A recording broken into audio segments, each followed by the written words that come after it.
সুন্দৰ এটা পৰিৱেশৰ মাজেদি ৰাতিপুৱাই যাত্ৰাটো আমি আৰম্ভ কৰি দিলোঁ দোকানলৈ। দোকান বিচাৰি বিচাৰি গৈ আছোঁ। এখন দলং পালোঁ।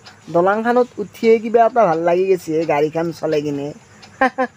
কিবা গান অলপ গাওঁ গাওঁ লাগছি। কলিজাৰে ভাজে ভাজে নাগাওঁ দিয়ক আপোনালোকে আৰু মোকেই মাতা কৰিব ফাংচনত মই আৰু কেনেকৈ আজি মানে ৰাতিপুৱা ওলাই আছোঁ ৰ'ব। ৰাতিপুৱা মানে ক'ত ওলাই আছোঁ গম পাইছেনে নাই? বিস্কুট দিয়ে আছোঁ পূৰা 6-7টা বজাৰ পৰা দি আছোঁ বিস্কুট। এতিয়া বাজি গ'ল 9:30 আৰু কি দেখাব পাৰোঁ আপোনালোক আপোনালোকে চাই থাকিব। চ' এতিয়া যাই আছোঁ। কেনেকৈ চাই আছা পিছফালে বিস্কুট আছে আপি নাই দিয়ে পিছফালে গাড়ীত মই মানে 9-7 নামৰ গাঁও এখনত সোমাই আহিলোঁ। সোমাই আহোঁতে ৰাস্তাটো ভাই ইমান বেয়া দেখা পাইছোঁ। এতিয়াও চৰকাৰে এইগিলাখান ৰাস্তা যদি ভাল কৰি নেদে চৰকাৰক কি বুলি ধন্যবাদ দিম আমি।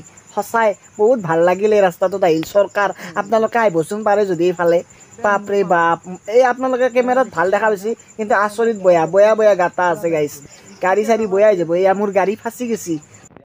বহুত বয়া ৰাস্তা পাৰ কৰি বহুত মানে ক'বা ভাষা নাই আৰু। চৰকাৰক বহুত ধন্যবাদ দিছোঁ এনেকুৱা ৰাস্তা থকাৰ বাবে। এই খুৰাৰ দোকানখনত মাল দিবে আছোঁ সদায় দিওঁ না নেদিলেও বেয়া পাব।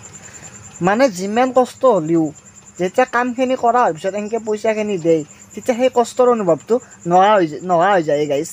সঁচাই কৈছোঁ নোহোৱা হৈ যায়।